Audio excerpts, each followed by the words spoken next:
Sahabat semua, dimanapun Anda berada, berjumpa kembali di channel ini. Kali ini kita akan membahas soal-soal tes PPK, PPS, dan Panwaslu Kecamatan. Materi untuk soal ini dirangkum berdasarkan undang-undang dan peraturan pemilihan umum. Jadi besar kemungkinan soal ini akan keluar di tes PPK, PPS, maupun Panwaslu Kecamatan. Buat sahabat semua yang sudah subscribe, saya ucapkan terima kasih. Bagi yang belum, apabila dirasa video ini bermanfaat bagi Anda, mohon dukungannya untuk subscribe, like, comment, and share. Langsung saja kita ke soal yang pertama. Soal nomor 1. Dalam penyelenggaraan pemilu, penyelenggara pemilu harus melaksanakan pemilu berdasarkan pada asas penyelenggaraan. Berikut ini yang merupakan prinsip penyelenggaraan yang paling benar. A. Mandiri, jujur, adil, kepastian hukum, tertib, keterbukaan, proporsionalitas, profesionalitas, akuntabilitas, efisiensi, dan efektivitas. B. Mandiri, jujur, adil, kepastian hukum, tertib, dan mendahulukan kepentingan umum di atas kepentingan pribadi atau golongan. C. Keterbukaan, proporsionalitas, profesionalitas, akuntabilitas, ekonomi, efisien, efektif. D. Mandiri, jujur, adil, kepastian hukum, dan sama kedudukan di depan hukum. E. Mandiri, jujur, adil, dan makmur. Prinsip penyelenggara pemilu itu terdiri dari mandiri, jujur, adil, berkepastian hukum, tertib, terbuka, proporsional, profesional, akuntabel, efektif, dan efisien. Jadi jawaban yang paling tepat untuk soal ini adalah A. Mandiri, jujur, adil, kepastian hukum, tertib, keterbukaan, profesionalitas, akuntabilitas, efisien, dan efektivitas. Kenapa yang B itu salah? Karena ada di sini prinsipnya mendahulukan kepentingan umum di atas kepentingan pribadi atau golongan. Itu tidak termasuk dari prinsip penyelenggaraan. Kemudian poin C itu ada ekonomis, itu juga tidak masuk dalam prinsip penyelenggaraan. Kemudian yang D sama kedudukan di depan hukum, itu juga tidak termasuk dalam prinsip penyelenggaraan. Kemudian yang E itu makmur, juga tidak termasuk dari prinsip penyelenggaraan. Jadi jawabannya adalah A. Soal nomor 2. Berikut ini yang bukan termasuk tujuan penyelenggaraan pemilu adalah A. Memperkuat sistem ketatanegaraan yang demokratis. B. Mewujudkan pemilu yang adil dan berintegritas. C. Menjamin konsistensi pengaturan sistem pemilu. D. Menghasilkan pemerintah yang memiliki legitimasi rakyat. E. Mewujudkan pemilu yang efektif dan efisien. Adapun tujuan penyelenggaraan pemilu, yang pertama untuk memperkuat sistem ketatanegaraan yang demokratis, yang kedua mewujudkan pemilu yang adil dan berintegritas, yang ketiga menjamin konsistensi pengaturan sistem pemilu, yang keempat memberikan kepastian hukum dan mencegah duplikasi dalam pengaturan pemilu, yang kelima mewujudkan pemilu yang efektif dan efisien. Nah, jadi yang bukan merupakan tujuan dari penyelenggara pemilu pada soal ini adalah D. menghasilkan pemerintah yang memiliki legitimasi rakyat.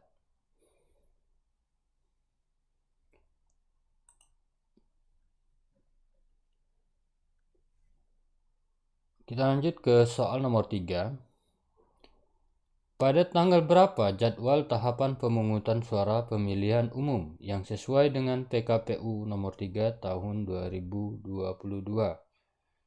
A. 17 Februari 2024, B.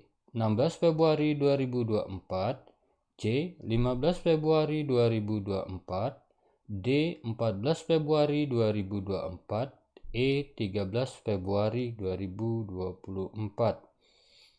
PKPU nomor 3 tahun 2022 itu tentang jadwal dan tahapan pemilihan umum. Pada PKPU tersebut disebutkan bahwa jadwal pemungutan suara itu pada tanggal 14 Februari 2024. Jadi jawaban untuk soal ini adalah D.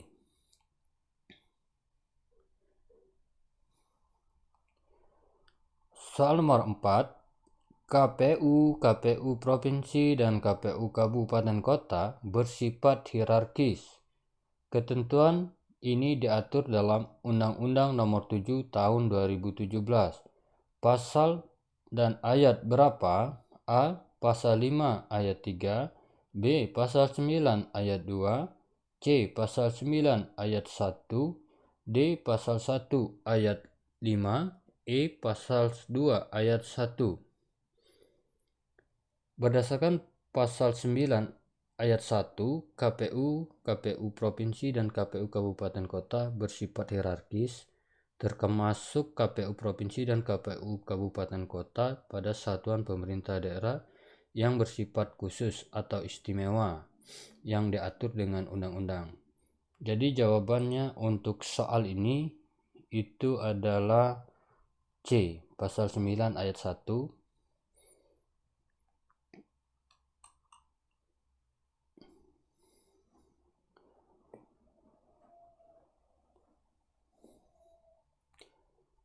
Soal nomor 5. Kedudukan kantor KPU terletak di mana? A. KPU berkedudukan di Jakarta. B. KPU berkedudukan di Ibu Kota Negara Republik Indonesia. C. KPU berkantor di Provinsi DKI Jakarta. D. KPU berkantor bersama Bawaslu di Jakarta. E. KPU Pusat di Jakarta, KPU Provinsi di setiap provinsi, dan KPU Kabupaten Kota di masing-masing kabupaten kota. Jadi jawaban untuk soal ini sesuai dengan pasal 8 ayat 1, KPU berkedudukan di Ibu Kota Negara Republik Indonesia. Jadi jawabannya adalah B.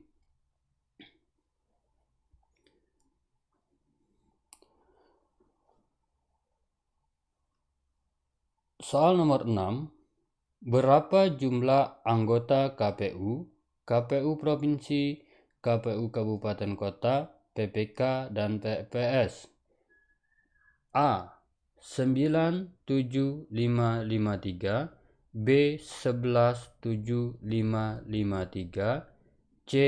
7 atau 5, 5 atau 7, 555, D. 9, 5 atau 3, 553, E. 7, 5 atau 7, 3 atau 5, 5 atau 3. Jadi pembahasannya, KPU sebanyak 7 orang, KPU Provinsi sebanyak 5 orang atau 7, KPU Kabupaten Kota sebanyak 3 atau 5 orang, PPK sebanyak 5 orang, PPS sebanyak 3 orang. Jadi jawaban yang paling tepat untuk nomor 6 adalah E.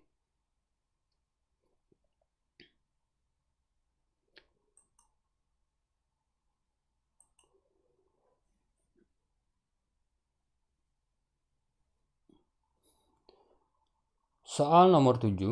Untuk menyelenggarakan pemilu di tingkat kecamatan dibentuk PPK. Apa kepanjangan dari PPK? A. Panitia Pemungutan Kecamatan. B. Petugas Pemilih Kecamatan. C. Petugas Pemungutan Kecamatan. D. Panitia Pemilihan Kecamatan. E. Panitia Pemilu Kecamatan. PPK merupakan singkatan dari Panitia Pemilihan Kecamatan. Jadi jawaban yang tepat untuk soal nomor 7 ini adalah D.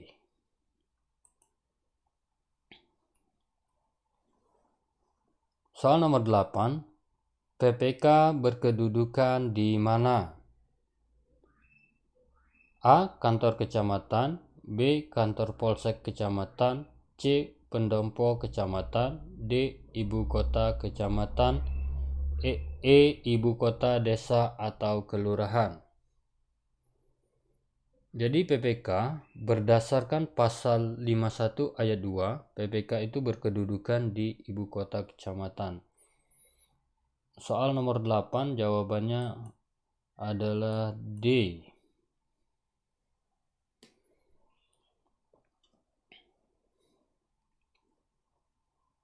Soal nomor 9, di bawah ini pernyataan yang benar mengenai lama kerja PPK. A. PPK dibentuk oleh KPU Kabupaten Kota paling lambat 6 bulan sebelum penyelenggaraan pemilu dan dibubarkan paling lambat 2 bulan setelah pemungutan suara.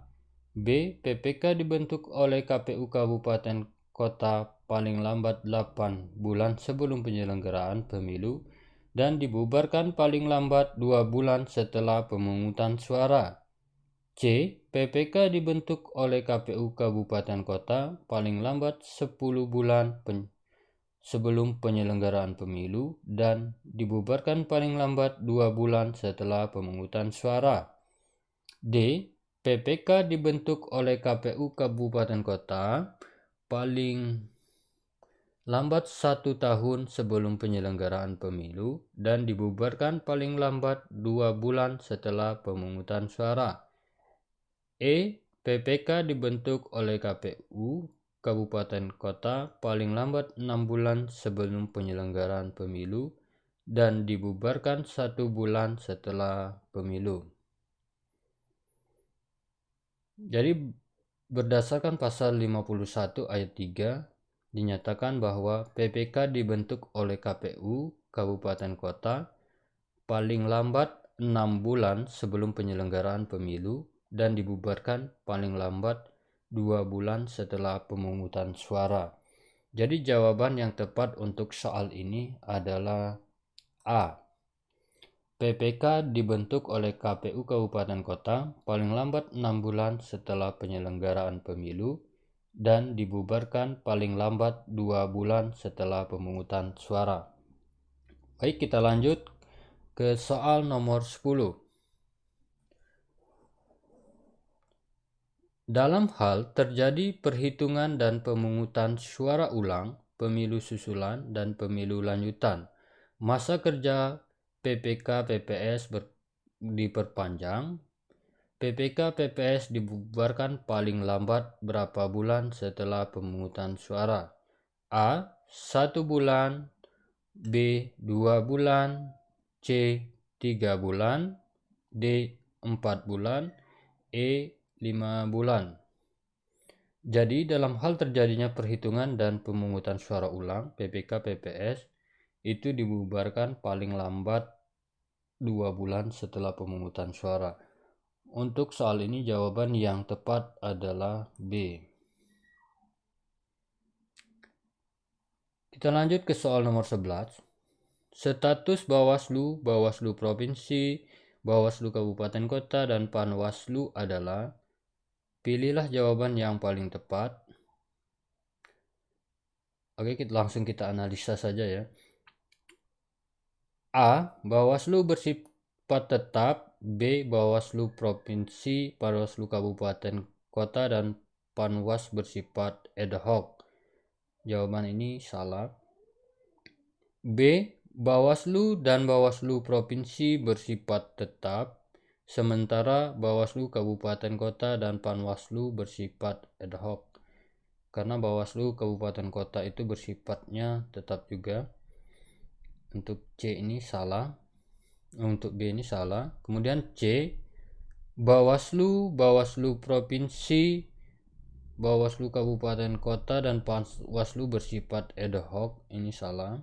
Kemudian D, Bawaslu Provinsi, Bawaslu Kabupaten Kota bersifat tetap, Panwaslu bersifat ad hoc. Ini benar bahwa Panwaslu itu bersifat ad hoc, dan untuk Bawaslu Provinsi, Bawaslu Kabupaten Kota itu bersifat tetap. Ini benar. Coba kita lihat jawaban yang E. Bawaslu Provinsi, Bawaslu Kabupaten Kota dan Panwaslu tetap, Panwaslu Desa bersifat ad hoc. Ini salah. Jadi jawaban yang paling tepat untuk soal ini adalah D.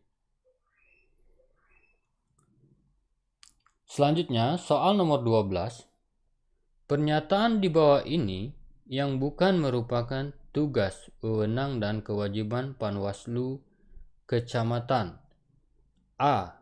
Mencegah terjadinya praktik politik uang di wilayah kecamatan. B. Mengawasi netralitas semua pihak yang dilarang ikut serta dalam kegiatan kampanye sebagaimana diatur dalam undang-undang di wilayah kecamatan.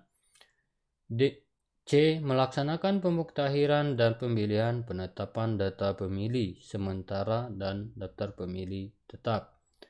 D. Memeriksa dan mengkaji pelaksanaan pemilu di wilayah kecamatan serta merekomendasikan hasil pemeriksaan dan pengkajian kepada pihak-pihak yang diatur dalam undang-undang.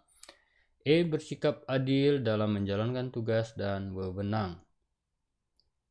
Jadi yang bukan merupakan tugas, wewenang, dan kewajiban Panwaslu Kecamatan, jawabannya C. Melaksanakan pemuktahiran data pemilih, penetapan daftar pemilih sementara, dan daftar pemilih tetap. Karena melaksanakan pemuktahiran data pemilih, menetapkan daftar pemilih sementara, dan daftar pemilih tetap itu tugas dari PPK. Tugas Panwas itu hanya mengawasi, jadi bukan melaksanakan. Jadi jawabannya C.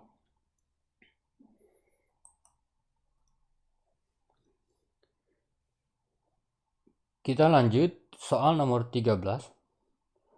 Pemeriksaan pengaduan atau laporan atas dugaan pelanggaran kode etik yang dilakukan oleh anggota Bawaslu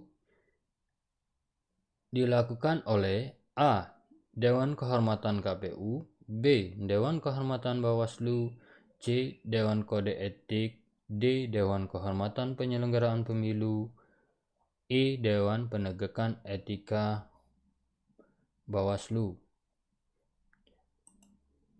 Jadi jawabannya itu D.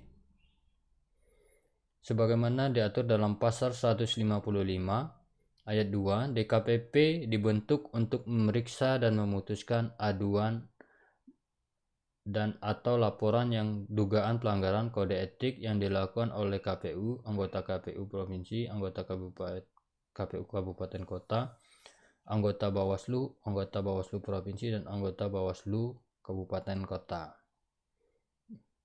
Jadi jawabannya D. Dewan Kehormatan Penyelenggaraan Pemilu. Selanjutnya soal nomor 14.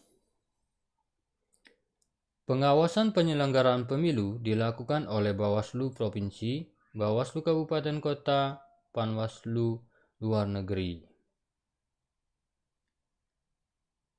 Kita ulangi lagi. 14. Pengawas penyelenggaraan pemilu dilakukan oleh Bawaslu, Bawaslu Provinsi, Bawaslu Kabupaten Kota, Panwaslu Kecamatan, Panwaslu Desa atau Kelurahan, dan pengawas pemilu luar negeri. Ketua Bawaslu saat ini adalah, yang ditanya Ketua Bawaslu, A. Totok Haryono SH, B. Dr. Herwin Jepler Heilsa Molanda MH, C. Puadi SPD MM, D. Loli Suhenti Essos I MH, E. Rahmat Bagja SHLLMM. Jadi ketua Bawaslu saat ini itu Rahmat Bagja. Jadi jawaban yang tepat untuk soal ini adalah E.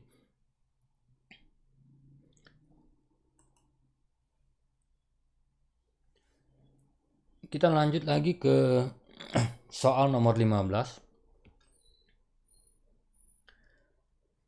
Berikut ini yang bukan merupakan tahapan penyelenggaraan pemilihan umum. A. Perencanaan program dan anggaran serta penyusunan peraturan pelaksanaan penyelenggaraan pemilu.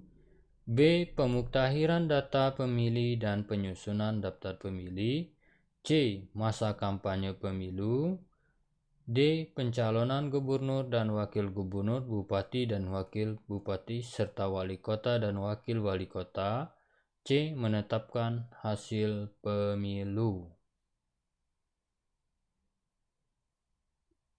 Nah, untuk soal ini jawabannya itu D. Kenapa D? Karena pencalonan gubernur dan wakil gubernur, bupati dan wakil bupati, serta wali kota dan wali kota itu tidak termasuk dari tahapan pemilu. Karena itu merupakan tahapan dari pemilihan kepala daerah. Jadi beda pemilu dengan kepala daerah. Kalau pemilu itu untuk pemilihan legislatif, presiden, DPR, dan DPD. Kalau kepala daerah itu untuk pemilihan gubernur, wakil gubernur, bupati, atau wakil bupati, wali kota atau wakil wali kota. Jadi jawabannya adalah D.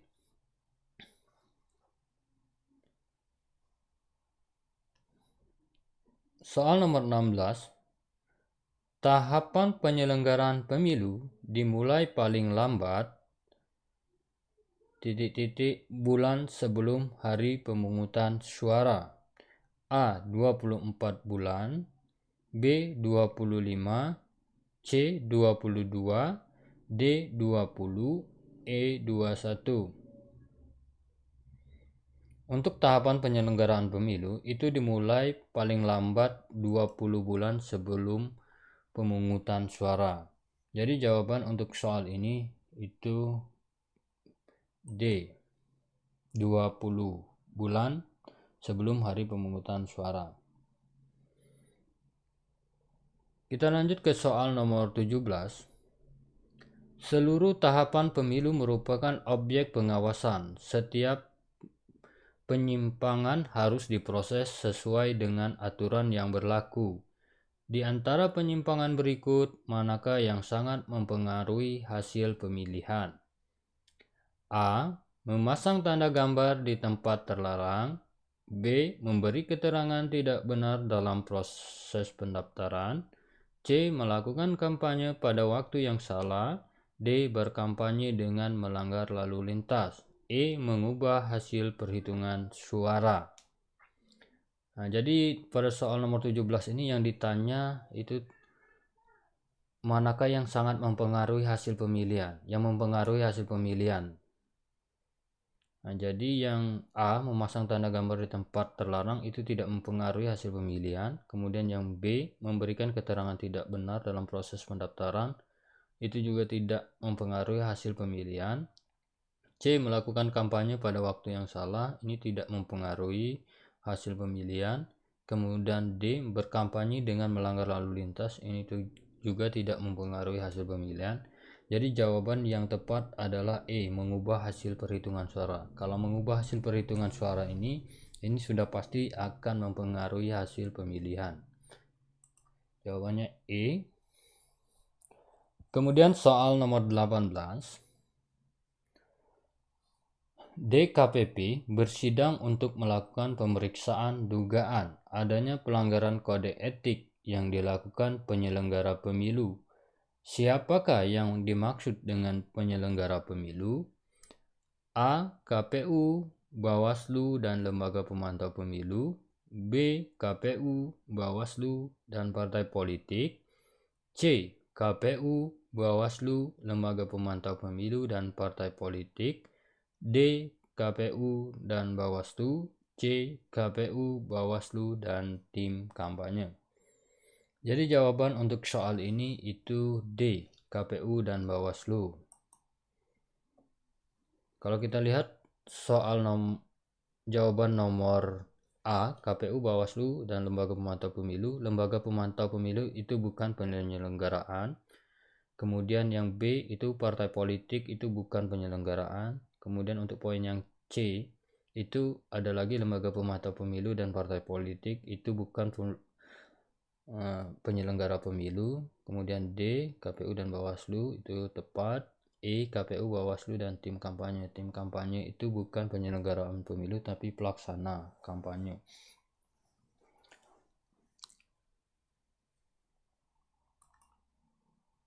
Selanjutnya kita ke nomor 19. Jadwal waktu pendaftaran partai politik peserta pemilu ditetapkan oleh KPU paling lambat bulan sebelum hari pemungutan suara. A. 18, B. 20, C. 22, D. 19, E. 25. Berdasarkan pasal 176 ayat 4 di jadwal waktu pendaftaran partai politik peserta pemilu ditetapkan oleh KPU paling lambat 18 bulan sebelum hari pemungutan suara. Jadi jawaban yang tepat untuk soal ini itu A, 18 bulan sebelum hari pemungutan suara. Oke, kita lanjut ke soal nomor 20. Pernyataan mengenai peserta pemilu legislatif berikut ini adalah benar kecuali A. Peserta pemilu anggota DPR dan DPRD adalah partai politik. B. Peserta pemilu anggota DPR dan DPRD adalah partai politik yang memiliki kursi di parlemen. C. Partai politik yang mengikuti pemilu anggota DPR dan DPRD ada partai politik yang memenuhi persyaratan sebagai pemilu. D. Peserta pemilu anggota DPD adalah calon perseorangan. E. Jawaban A dan C benar. Jadi yang ditanyakan itu yang bukan pernyataan yang benar mengenai peserta pemilu legislatif. Jadi untuk A, penyelenggara pemilu anggota DPR dan DPRD adalah partai politik, itu benar. Kemudian peserta pemilu anggota DPR dan DPRD adalah partai politik yang memiliki kursi di parlemen. Ini salah. Kemudian yang C, partai politik mengikuti pemilu adalah anggota DPR dan DPRD adalah partai politik yang memenuhi persyaratan sebagai pemilu, benar. Kemudian D, peserta pemilu anggota DPD adalah calon perseorangan, itu betul. E, jawaban A dan C benar, ya. Jadi yang bukan pernyataan yang benar mengenai peserta pemilu itu adalah B. Peserta pemilu anggota DPR dan DPRD adalah partai politik yang memiliki kursi di parlemen. Jadi untuk peserta pemilu DPR dan DPRD itu tidak harus partai politik yang sudah memiliki kursi di parlemen. Partai baru juga bisa ikut jadi peserta pemilu. Yang penting dia sudah memenuhi syarat sebagaimana yang diatur oleh KPU. Jadi jawabannya B. Soal nomor 21. Pernyataan berikut yang salah mengenai syarat dukungan peserta pemilu untuk pemilihan anggota DPD. A. Provinsi dengan jumlah penduduk yang termuat di dalam daftar pemilih tetap sampai dengan 1 juta harus mendapatkan dukungan paling sedikit 1.000 pemilih. B. Provinsi dengan jumlah penduduk yang termuat dalam daftar pemilih tetap 1 juta sampai dengan 5 juta orang harus mendapatkan dukungan paling sedikit 2.000 pemilih. C. Provinsi dengan jumlah penduduk yang termuat di dalam daftar pemilih tetap lebih dari 5 juta sampai dengan 10 juta orang harus mendapatkan dukungan paling sedikit 3.000 pemilih. D. Provinsi dengan jumlah penduduk termuat dalam daftar pemilih tetap lebih dari 10 juta sampai dengan 15 juta orang harus mendapat dukungan paling sedikit 4.000 pemilih. E. Provinsi dengan jumlah penduduk yang termuat di dalam daftar pemilih tetap lebih dari 15 juta orang harus mendapat dukungan paling sedikit 7.000 pemilih. Jadi pernyataan yang salah untuk soal ini itu adalah E. Seharusnya provinsi dengan jumlah penduduk termuat di dalam daftar pemilih itu 15 juta orang harus mendapatkan dukungan paling sedikit 5.000 bukan 7.000 sebagaimana yang dijawab yang di E ini. Jadi untuk poin E ini itu pernyataan yang salah mengenai dukungan peserta pemilu untuk anggota DPD.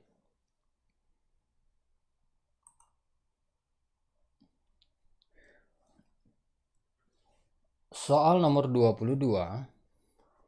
Jumlah kursi anggota DPR ditetapkan sebanyak kursi A 352, B 455, C 250, D 577, E 575. Jadi jumlah kursi untuk anggota DPRD itu ditetapkan sebanyak 575. Jadi jawabannya untuk soal ini itu E. Soal nomor 23. Jumlah kursi DPRD Kabupaten Kota ditetapkan paling sedikit kursi dan paling banyak kursi. A 20 dan 35, B 20 dan 45, C 20 dan 55, D 35 dan 55, E 35 dan 75.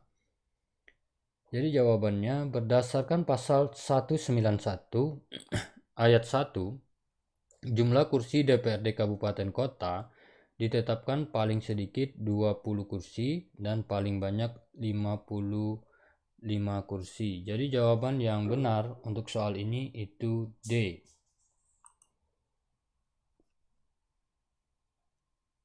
Soal nomor 24. Jumlah kursi anggota DPD untuk setiap provinsi ditetapkan sebanyak A 3, B 4, C 5, D 6, E 7. Jadi berdasarkan pasal 196 ayat 1, jumlah kursi anggota DPD untuk setiap provinsi ditetapkan 4. Jadi jawaban yang tepat untuk soal nomor 24 ini yaitu B 4.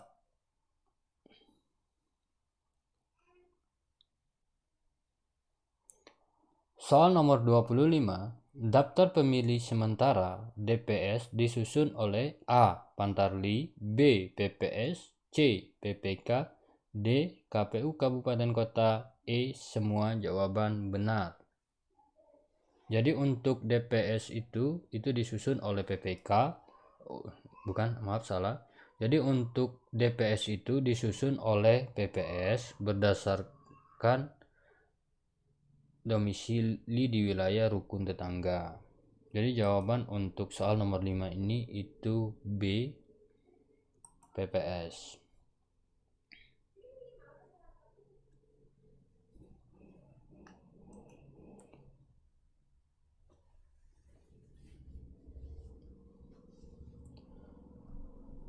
Soal nomor 26. PPS mengumumkan daftar pemilih sementara DPS selama untuk mendapatkan tanggapan dan masukan masyarakat. A. 17 hari, B. 10 hari, C. 14 hari, D. 15 hari, E. 20 hari. Jadi pembahasannya berdasarkan pasal 206 daftar pemilih sementara itu disusun oleh PPS berbasis domisili di wilayah rukun tetangga. Daftar pemilih sementara sebagaimana dimaksud pada ayat 1 disusun paling lambat 1 bulan sejak berakhirnya pemuktahiran data. Daftar pemilih sementara diumumkan selama 14 hari oleh PPS untuk mendapatkan masukan dan tanggapan masyarakat. Jadi jawabannya untuk soal nomor 26 ini itu C, 14 hari. Kita lanjut ke soal nomor 27. Pasangan calon diusulkan oleh partai politik atau gabungan partai politik peserta pemilu yang memenuhi persyaratan di perolehan kursi paling sedikit dari jumlah kursi DPR atau memperoleh 25% dari suara sah secara nasional pada pemilu anggota DPR sebelumnya. A 25, B 20%, C 4%, D 10%, E 15%. Jadi ambang batas untuk menduduki kursi DPR RI atau DPR itu sebanyak 20%. Jadi jawabannya adalah 20%. Itu jawaban yang B.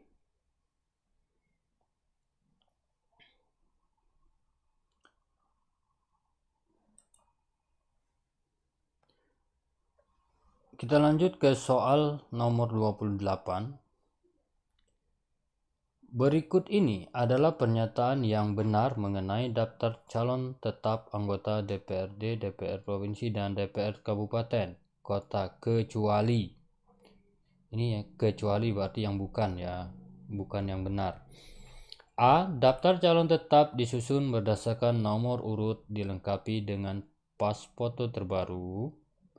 B. Daftar calon tetap anggota DPR, DPRD Provinsi, dan DPR Kabupaten Kota diumumkan oleh PPS. KPU menetapkan daftar calon tetap anggota DPR. D. KPU Provinsi menetapkan daftar calon tetap anggota DPRD Provinsi. E. KPU Kabupaten Kota menetapkan daftar calon tetap anggota DPRD Kabupaten Kota. Jadi yang ditanya adalah pernyataan yang salah. Kita analisa terlebih dahulu. Daftar calon tetap disusun berdasarkan nomor urut dan dilengkapi dengan pas foto terbaru. Itu betul, merupakan pernyataan yang benar. Kemudian daftar calon tetap anggota DPRD, DPRD Provinsi, dan DPR Kabupaten Kota diumumkan oleh PPS. Yang mengumumkan itu bukan PPS tapi KPU. Jadi nampaknya B ini. Yang C, KPU menetapkan daftar tetap anggota DPR, betul. KPU Provinsi menetapkan daftar calon tetap anggota DPRD Provinsi, betul. KPU Kabupaten Kota menetapkan daftar calon tetap anggota DPRD Kabupaten Kota. Nah, jadi jawaban yang tidak benar itu adalah B.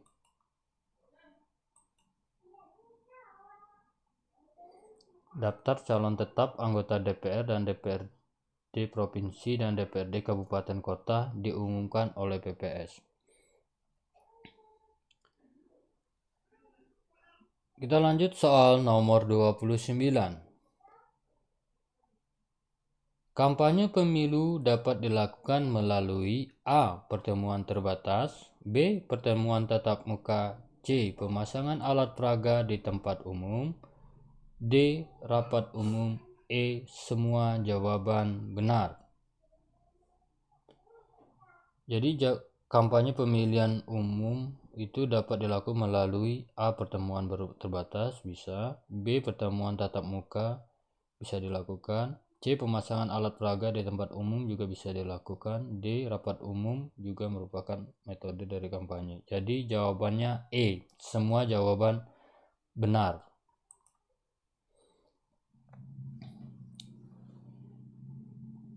Soal nomor 30. Metode kampanye pemilihan umum yang dilaksanakan sejak 3 hari setelah calon peserta pemilu ditetapkan sebagai peserta pemilu sampai dengan dimulainya masa tenang adalah A. Pertemuan terbatas, B. Tatap muka, C. Penyebaran bahan kampanye kepada umum, D. Pemasangan alat peraga di tempat umum, E. Semua jawaban benar.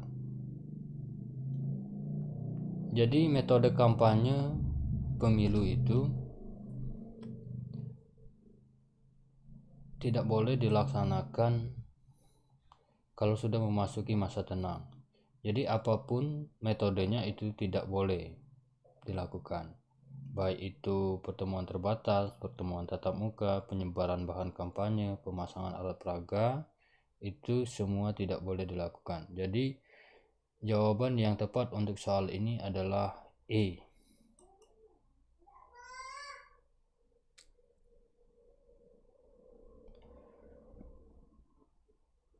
Oke sahabat semuanya, untuk pembahasan soal PPK, PPS, dan Panwaslu Kecamatan pada kesempatan ini kita cukupkan terlebih dahulu. Nah, jangan lupa bagi kau sahabat semua, apabila dirasa video ini bermanfaat untuk Anda, mohon dukungannya untuk subscribe, like, comment, and share. Oke, itu saja. Saya ucapkan terima kasih. Salam sukses dan bahagia.